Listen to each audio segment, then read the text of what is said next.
Together tunawakilisha. News Update.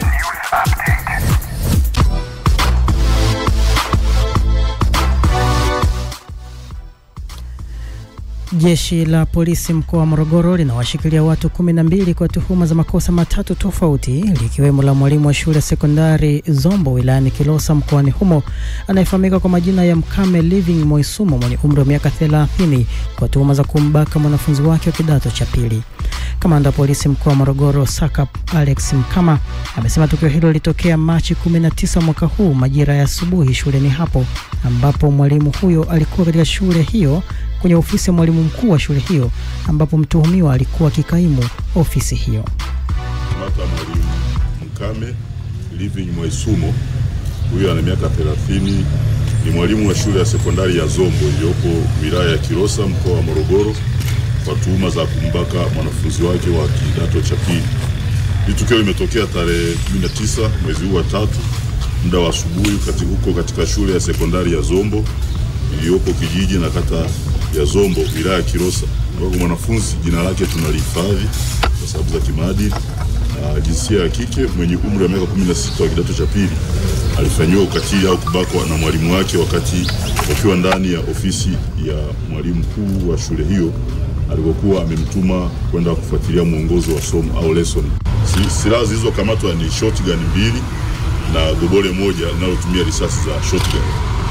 Pia zimekamatwa risasi 22, vichwa 6. Maafisa wa polisi nchini Afrika Kusini wamesusia kazi na kuandamana bila kibali cha kuendesha maandamano hayo, wakidai nyongeza mishahara na kuboreshwa kwa mazingira ya kazi. Foleni ya magari sio ya kawaida imejitokeza katikati mwa jiji la Ekurhuleni jimboni Gauteng wakati wale waliokabidhiwa jukumu la kudumisha sheria na utaratibu walipokuwa wakifanya maandamano mitaani. Maafisa wa polisi wamekata tamaa na kuacha kazi zao na kuamua kuandamana mitaani bila ya kibali, wakidai nyongeza mishahara na mazingira bora ya kazi. Mahitaji makuu ni marekebisho ya mshahara. Mengine ni posho ya kazi za hatari ambayo wafanyakazi hawapati, tofauti na wenzao katika miji mingine, na huduma za polisi wa Afrika Kusini ambao hupata posho ya hatari. Haya ni maombi makuu mawili ya wafanyakazi. Uongozi wa jiji la Ekurhuleni umeonyesha kukerwa na mgomo huu, ukisema ni kinyume cha sheria, kwani polisi wanahesabiwa kama huduma muhimu. Watu walikuwa wakisafiri kwenda maeneo tofauti, iwe ni kazini au uwanja wa ndege. Hii ndio sababu hili swala tumelipa kipaumbele, tukielewa ukubwa wa athari.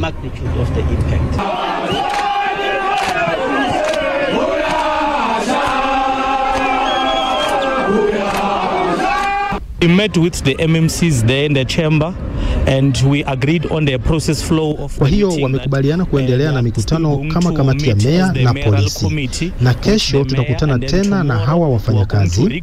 Wawakilishi wao pia watajiunga nasi ili kujua kitakachoendelea. In terms of their reps as well, they will be joining the meeting in order to forge a way forward. Wakati serikali ilipotangaza mlipuko wa ugonjwa wa homa ya nyani unaosababishwa na virusi vya Mpox, wataalamu wamefafanua jinsi ya kujikinga na ugonjwa huo, huku wakishauri hatua za kuchukua kwa sasa. Ugonjwa huo uliripotiwa jijini Dar es Salaam kwa mara ya kwanza kutokea nchini, huku ukiwa umeripotiwa mara kadhaa katika nchi za Jamhuri ya Kidemokrasia ya Kongo na Uganda, ambapo Dr. Hasitu Chakachaka kutoka hospitali ya rufaa ya mkoa wa Mwananyamala ameeleza dalili na sababu za ugonjwa huu wa homa ya nyani.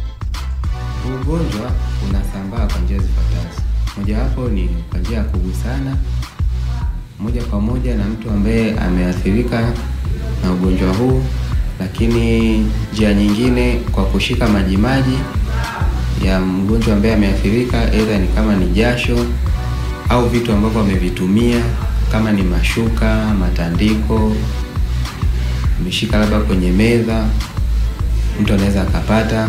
Lakini kuna njia nyingine ni kwa njia ya kujamiiana, unaweza ukapata. Kuna makundi ambayo yako katika hatari kupata ugonjwa huu. Mojawapo ni watoto wadogo, lakini kundi la pili ni watu ambao kinga yao imeshuka kidogo. Ningependa tu niwaase, endapo utakapopata kipele chochote bora ufike hospitali, sisi ndio tukwambie kwamba hiyo sio mpox, hiyo ni ugonjwa mwingine, kuliko ukakaa nyumbani ugonjwa ukaendelea ukawa mkubwa, lakini pia utakuwa katika hatari ya kuwasambazia watu wengine. Lakini ukifika mapema, ukipata tiba stahiki, utapona vizuri. Kizuri tu cha kushukuru Mungu, huu ugonjwa hauui. Utakufa kwa sababu zingine, lakini sio na moja kwa moja kwamba mpox imekukuta utafariki. Lakini hapana, hamna chanjo na hamna dawa ya moja kwa moja ya kusema ukipewa unatibiwa mpox. Zaidi dawa ambazo huwa zinatolewa ni za kupunguzia maumivu. Mfano kama una homa, tutakupa dawa ya kushusha homa, lakini vipele nimesema huwa vinawasha na kuuma, utapewa dawa za kutuliza maumivu na za kuondoa mwasho. Na kwa upande wake, mkuu wa wilaya ya Ilala Edward Mpogolo amewataka wananchi kutosikiliza taarifa ambazo hazijathibitishwa na Wizara ya Afya. Alishatoa taarifa na ameshapata nafasi ya kueleza kwa kinaga ubaga nini kinaendelea pale, na akaeleza swala la vipele. Mimi na wewe tunavyoona vipele nini maana yake, kuna mpox, smallpox, nini, akasema hivyo vitu vingi.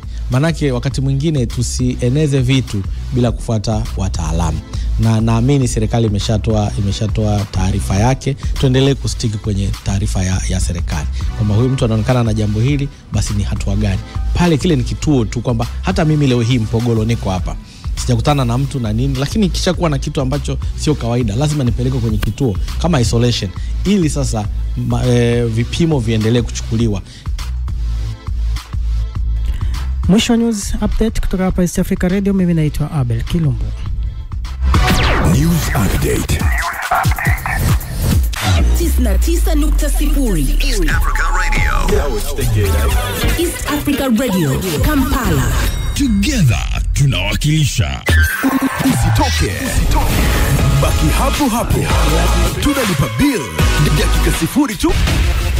Tunarudi.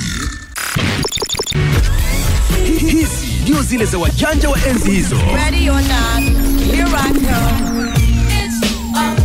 Ikiingia kali, ikitoka kali. Ni ngoma juu ya ngoma.